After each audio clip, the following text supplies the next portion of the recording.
An F-4 Phantom II tore across the sky over the Vietnamese jungle on an oppressive morning.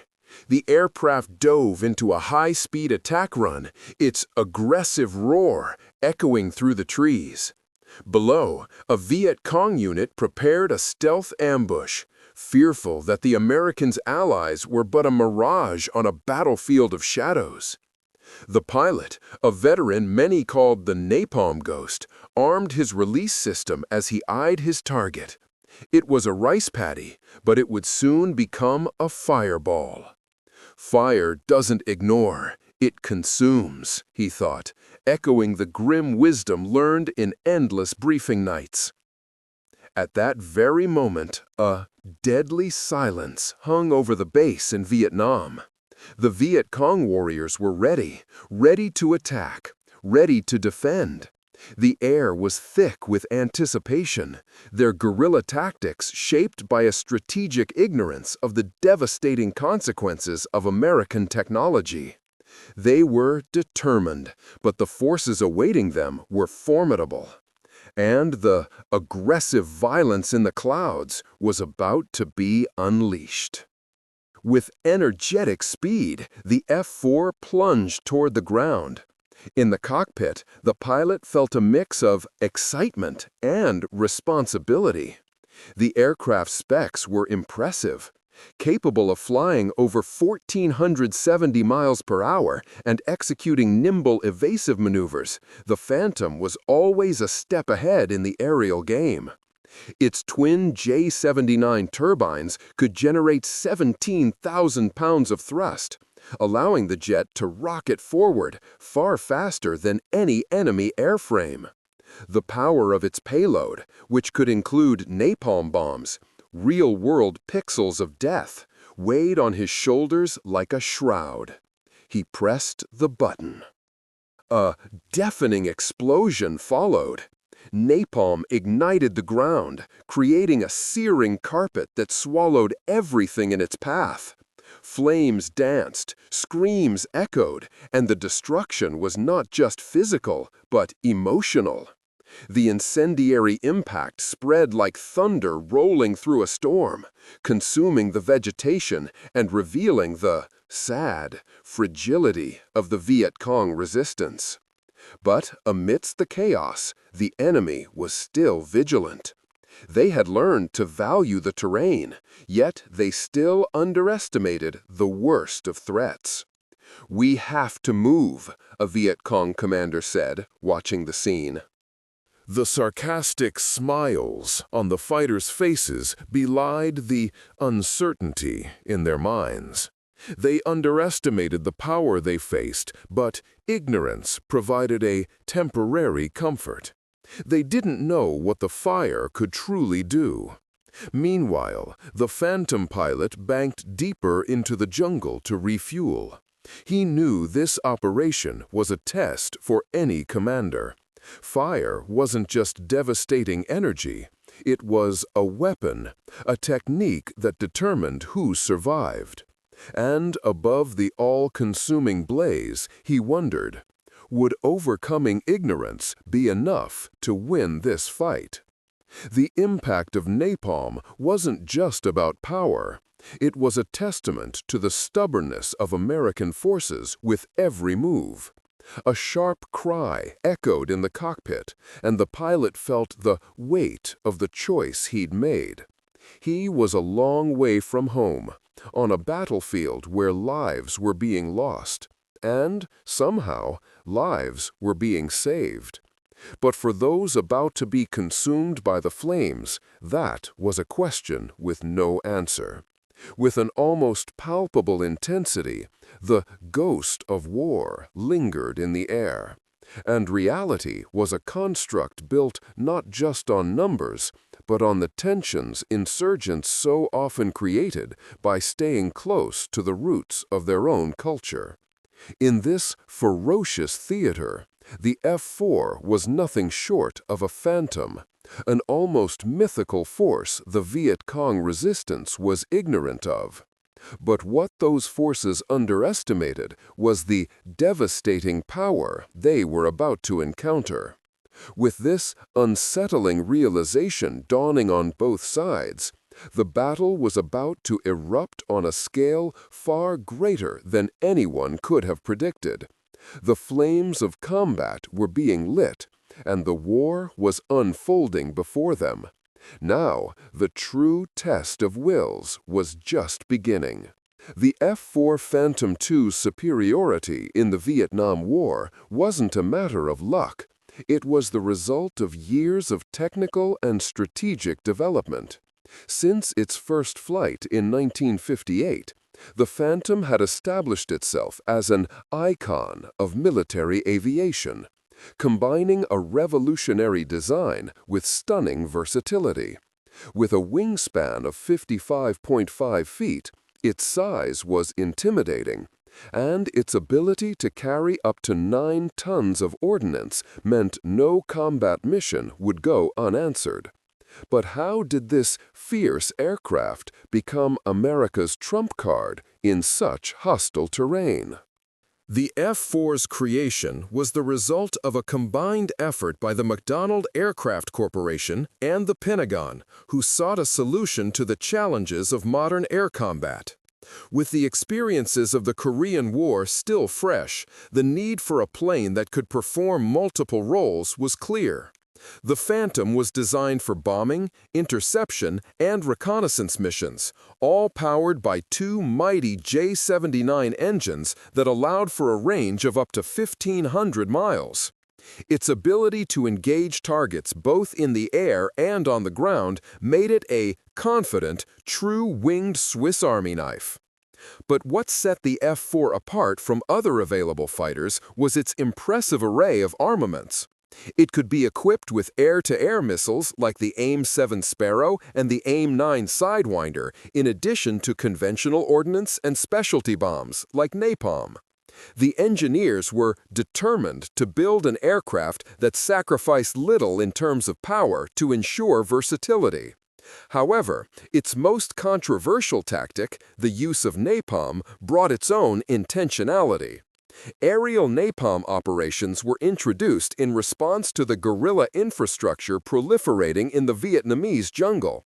The Viet Cong relied on underground tunnels and hidden bunkers that limited conventional attack options. Napalm thus emerged as a powerful and direct answer to the insurgents' way of fighting. A combination of gasoline and polymers, the substance could burn at temperatures exceeding 1,800 degrees Fahrenheit, creating an explosion that left immense destruction in its wake, instantly turning a battlefield into a fiery hell. But even with this fearsome tactic, the real question revolved around the F-4's effectiveness in actual combat. For every celebrated victory, a sad, moral dilemma was forming in the pilots' minds. Commanders and strategists debated the ethics of using napalm and its devastating impact on civilian populations, and it did not go unnoticed. "Sad, we're fighting for freedom, but at what cost?" questioned one operations assistant, contemplating the destruction after a mission. There was a blind faith in the power of new technology, but the terrain was treacherous. Among the dense jungle thickets, the challenges mounted. The Viet Cong were not mere combatants, they were formidable warriors. Adept at rapidly changing tactics and fiercely loyal to their land. It was a fight for survival. An ignorance of the coming destruction masked reality. The Viet Cong, as brave as they were, failed to comprehend the full impact of the technological barrier the F-4 represented. On the other hand, the Americans, feeling victory within their grasp, found themselves in a dilemma. Could they control the narrative of the war, or would they become mere pawns on a chessboard they didn't fully understand? "This war isn't won in the air alone," a military instructor would remind them, "but also in hearts and minds." As missions ramped up, conversations about translating technology into combat practices became more urgent. The challenges unfolded, and the mysterious mystery of napalm's true effectiveness remained an open question. The impact of each strike wasn't just about numbers. It depended on the surprises the enemy could deliver. But, however insurmountable, the challenges on the ground still await, the command plans warned, as they prepped pilots for the next wave of combat. And so, while some flights became icons of history, others began to seal their own misadventures, calling into question whether technology could prevail in a war sustained by shadows and ignorance.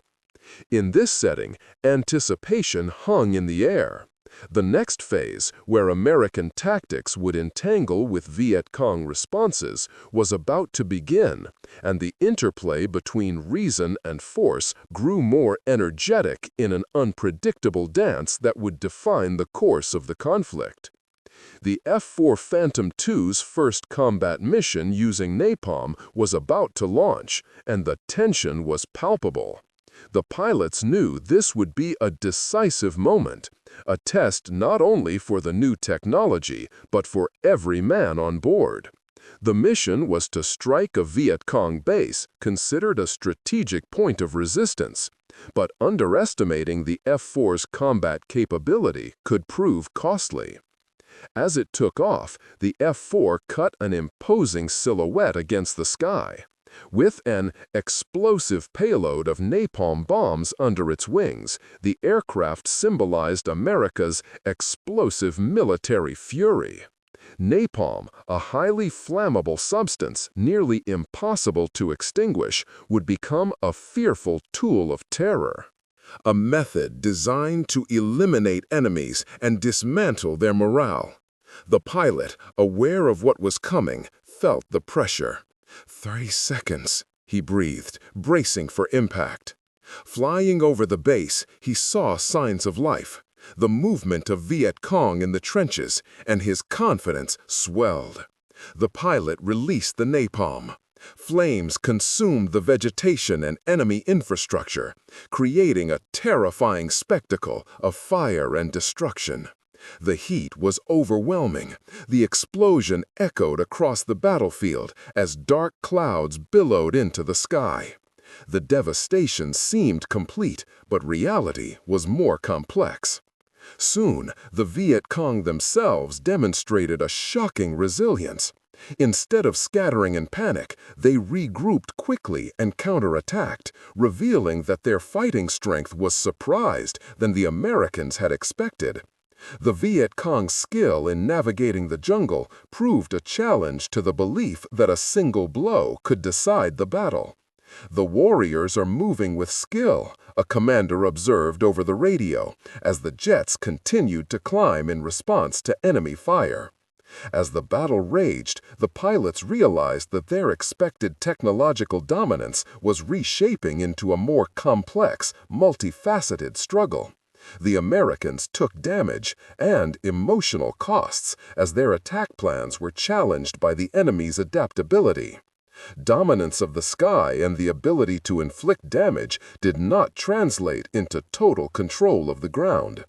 Every strike became a serious reminder of the war's complexity. The Viet Cong's resistance became evident in their efforts to undermine the enemy's confidence. For every napalm blast, there was a cry of defiance, a confident symbol of courage that would not be broken.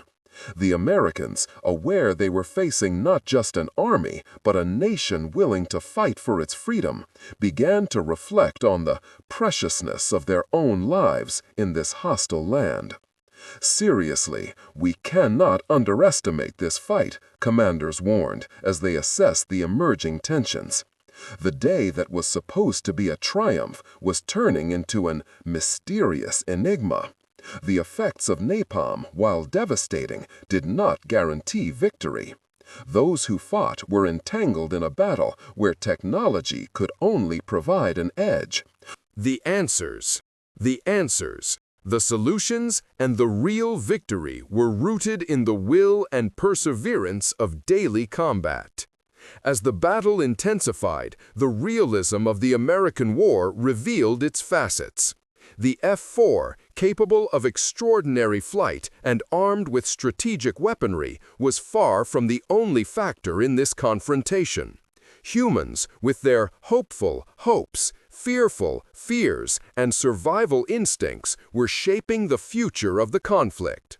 The field was not just a struggle for territory, but a desperate quest for dignity and survival. On this dramatic day, the echoes of the battle between fire and courage foreshadowed something greater, a still unbroken cycle between technological superiority and human resistance. The F-4 was more than a machine. It was an extension of its pilot's will and struggle, navigating a hell that, despite its chaos, brought lessons and reflections. The decisions made that day would shape what was to come, setting the stage for a conflict that would continue to challenge the very meaning of victory and its price. As dusk approached, the scene of the battle in the Vietnamese jungle began to transform into a landscape of nervous chaos and uncertainty. After the previous tired, explosive day, the men on both sides were exhausted. But the fight showed no signs of letting up. A napalm strike might have shattered part of the Viet Cong base, but the confident resistance and ingenuity of the fighters showed that victory was still no certainty. In an American operations camp, the atmosphere was thick with tension. Commanders discussed the losses and the difficulties they were facing. "We need to change our tactics. We can't keep attacking like this without understanding their modus operandi," said a captain, looking over maps and satellite photos of the region. The meetings were intense, and anger was growing.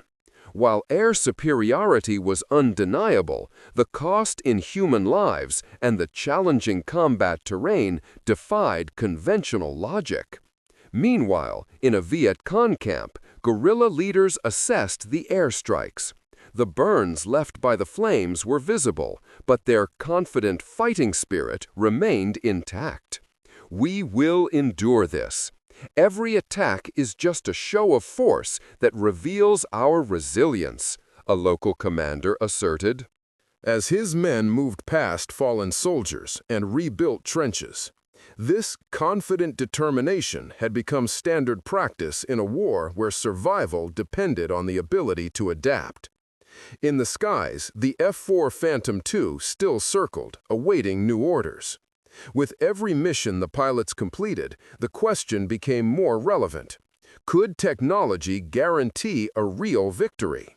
The F-4's ability to fly at Mach 2, carry up to 20,000 pounds of ordnance, and strike with precision seemed like a winning formula. But reality proved that war extended beyond the simple mathematics of weaponry. A search and destroy mission was planned for the following morning, where the F-4s would press forward with a new type of attack.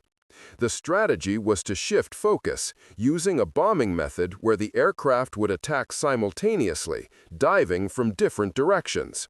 The intention was to, surprised, disorient the Viet Cong defenders and maximize the fire's effect. A nervous but risky plan. When day broke, the pilots prepared with a mix of anxiety and confident determination. "This is where we show them what our training is worth," one pilot said, trying to calm his colleagues' nerves. "Remember, we are the force they fear." But deep in the jungle, the Viet Cong were setting a mysterious new kind of trap, an ambush that could leave the attackers vulnerable. The F-4s took off, each filled with fuel and determination. At altitude, things seemed controlled, but as they approached the target, the tension mounted. An alert sounded. "Enemy on radar, smoke formations in the jungle," the ground operator radioed as the aircraft began their descent. The climate was changing, and reality had begun to unfold before them. In a sudden move, the Viet Cong activated their defenses.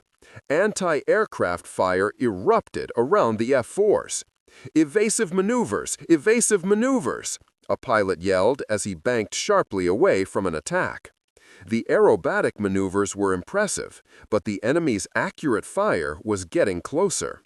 In an orchestrated move of resistance and strategy, the Viet Cong showed they had learned to fight the weapons the F-4 brought. The simultaneous attacks began, but with each explosion and sad cry in the cockpit, the consequences became apparent. As one F-4 was hit, the pilot made the desperate, critical decision to eject, launching himself into a fearful fall. The sad consequences of war were unfolding in the form of the wounded and the missing. America's vaunted technological superiority was now in question, reflecting the human costs in real time. As the battle wore on, the echoes of force intertwined in an endless cycle. At the end of the day, American commanders, counting their sad losses, faced the serious hard reality that technology was only part of a larger narrative. The fight continued, fueled by confident human resilience, and blood spilled in a land that was becoming a battlefield for one reason: the fight for freedom, dignity, and survival. The war was guerrilla, and it unfolded in a constant dance between force and adaptation. For every gain, there was a corresponding loss, and for every bombing run, a response. The picture was becoming clear. The fight in Vietnam was not just a military battle, but also a clash for hearts and minds, a struggle where what was at stake was much more than just territory. It was the essence of an identity on fire.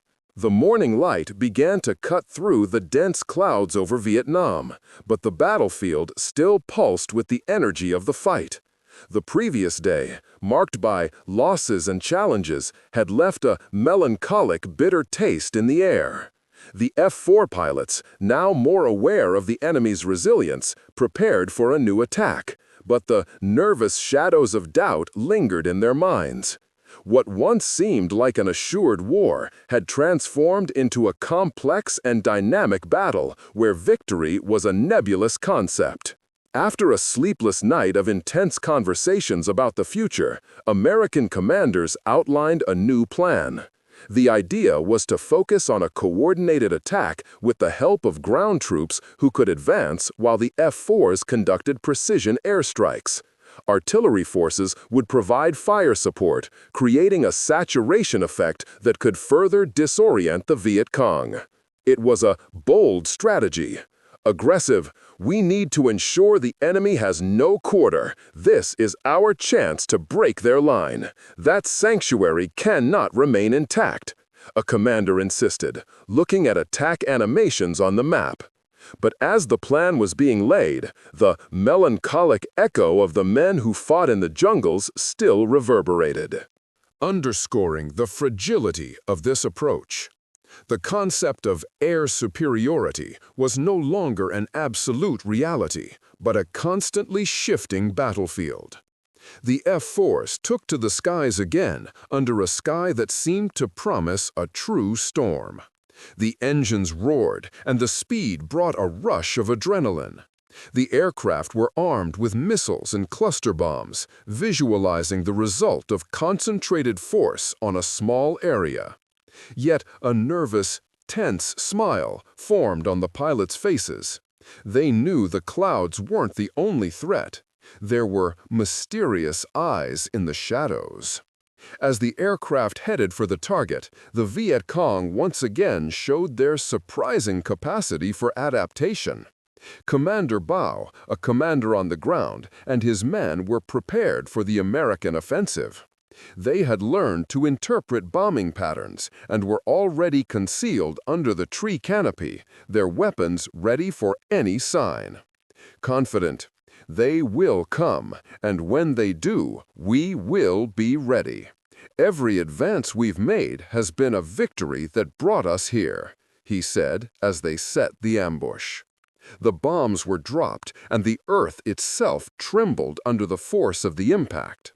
Napalm spread, and the jungle reverberated with fearful screams and explosions.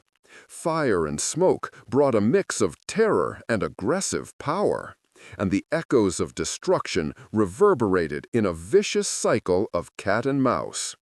The Vietnamese civilians and combatants, even when cornered, demonstrated a cunning that defied all expectations.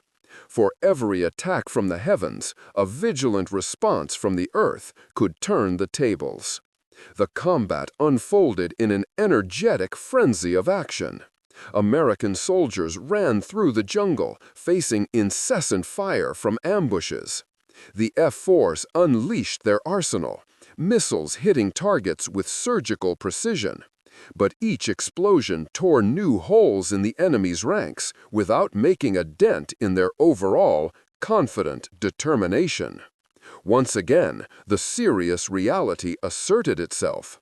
The enemy would not be broken, continuing to fight with an independent fervor, a symbol of resistance against the invader. A pilot who survived that day got on the radio to report that the Viet Cong were mobilizing even more troops. "They're reorganizing. Reinforcements are closing in." The gravity of the situation forced the commanders to act fast. The battle was now becoming a story of survival. The team understood that the true essence of the conflict was present in every man in combat, whose will to fight was constantly being reawakened. However, in the aggressive heat of battle, as the winds of war blew, a crucial moment arose. The F-4, piloted by Captain Harris, took an aggressive hit. A violent impact shredded one of the engines, and fearful warning lights flashed. Unfazed, Harris did the surprised, "I'm punching out. I need you to cover my exit." And so, in a fearful fall, he bid farewell to his machine, once again becoming an echo of the ongoing struggle. The enemy's confidence and the sad harshness of the battlefield proved to be unbreakable, strengthening the idea that this was not just a fight for territory, but a battle for the very soul of the nation. Every life sacrificed, every victory and defeat carried a melancholy profound meaning, weaving an intricate plot that would impact not just the present, but the very future of the war. The day became a landmark as the battle in Vietnam tested not only military strength, but everything the combatants believed in. The human cost was high, and history was unfolding in a never-ending cycle of life and death, where technological superiority became a double-edged sword. In that fierce fight, they were all learning that, regardless of military might, the true battle would be defined in the heart of every individual fighting in the jungles, in the skies, and in the memories that would become eternal. As the battle raged and the smoke from explosions filled the air, the Vietnamese forces were not just combatants, but warriors shaped by the conviction of their ideals. In hidden jungle camps, the Viet Cong watched every move of the F-4s with a mix of respect and sarcastic contempt. "They have powerful machines, but they forget that we are still their equals in determination," said Commander Min, reflecting on the adaptability and confident spirit of his men. The air superiority provided by the American jets was immense, but the guerrillas' cunning became its answer. While the Americans prepared their attack strategies, North Vietnam was aware that each day was a test of their ability to adapt to U.S. military superiority.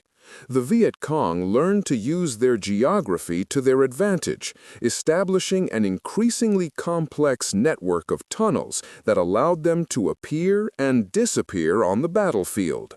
This commitment to the terrain became a lethal virtue, invalidating American confidence in technology. While American military planners discussed bombing tactics, an intelligence officer called attention to a serious, crucial piece of information. We have reports that the enemy's mobilization isn't just in numbers, but is also focused on improving their combat tactics. They're using our own tactics against us, he informed them.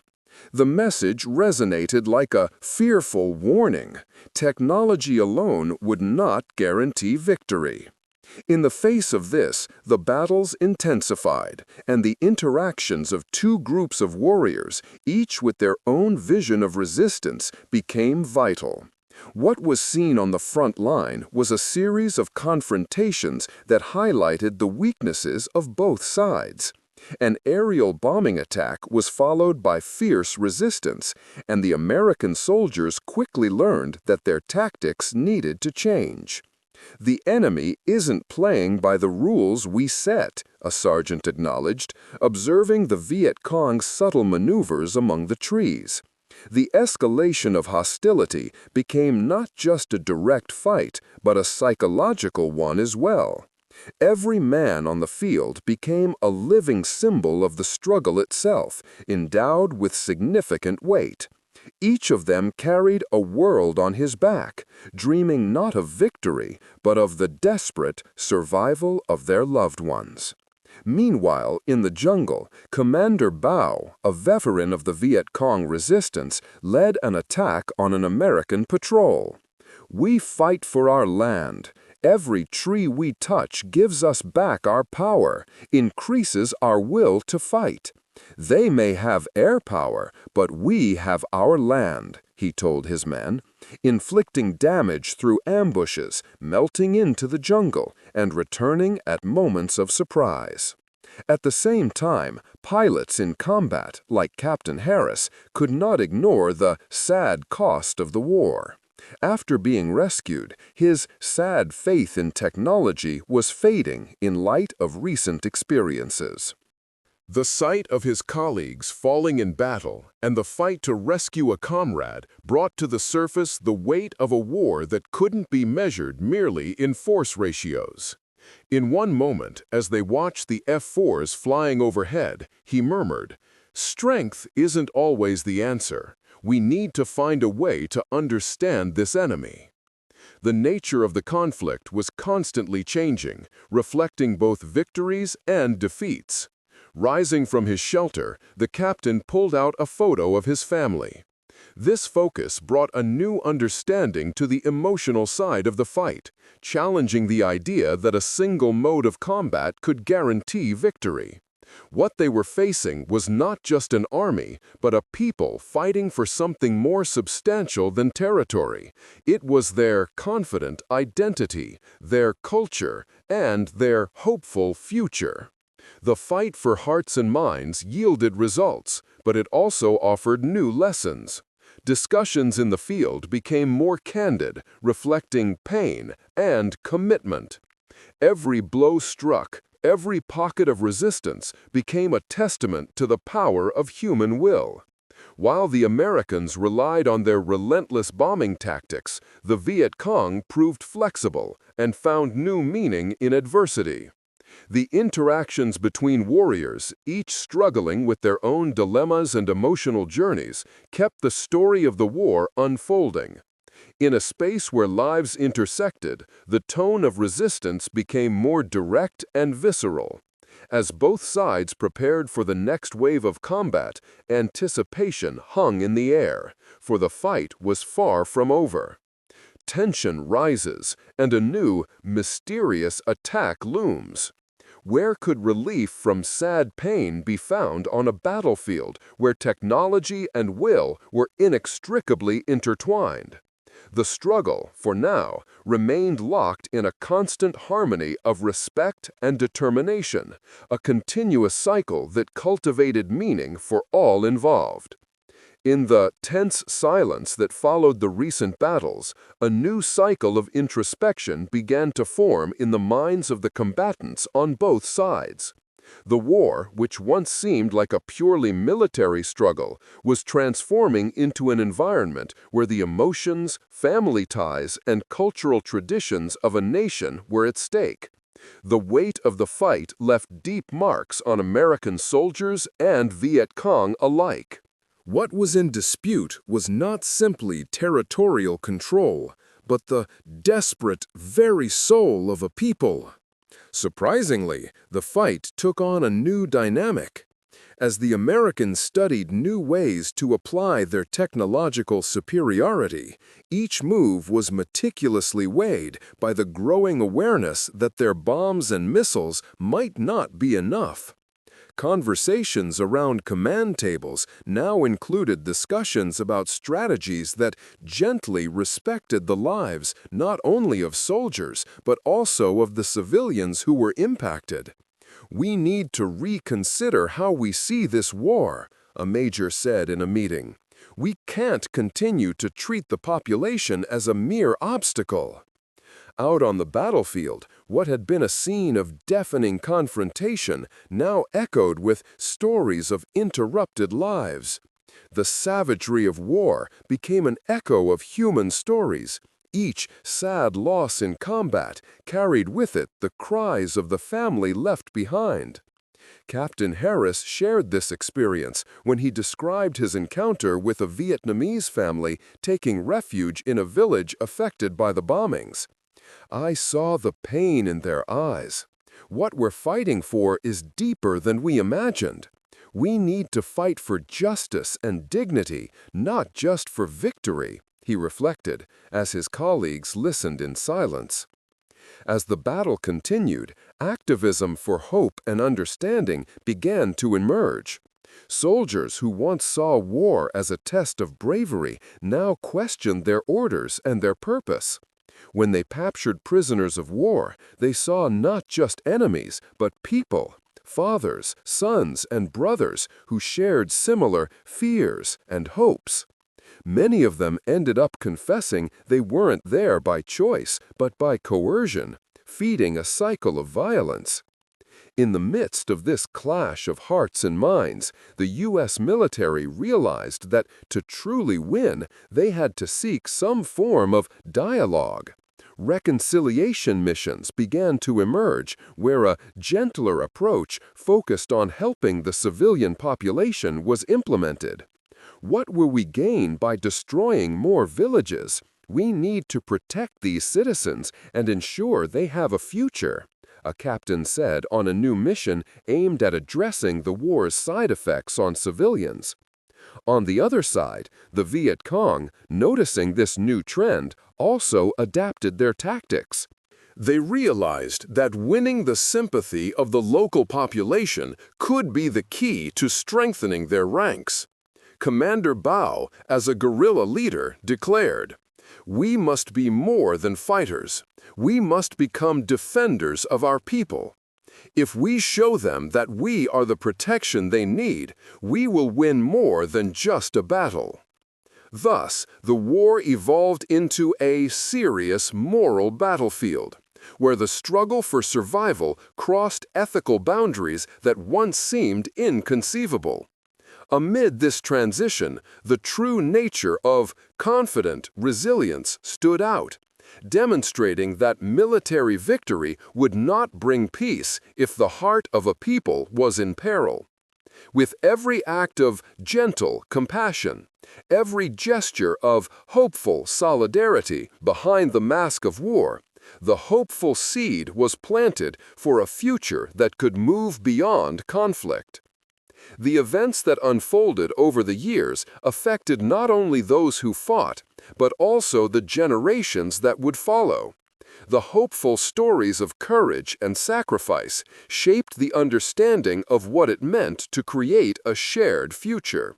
Therefore, when the calls to battle faded, they left room for a deeper dialogue about identity and belonging. Over time, the Vietnam War became a serious lesson, not only about the cost of war, but also about the power of empathy and serious reflection.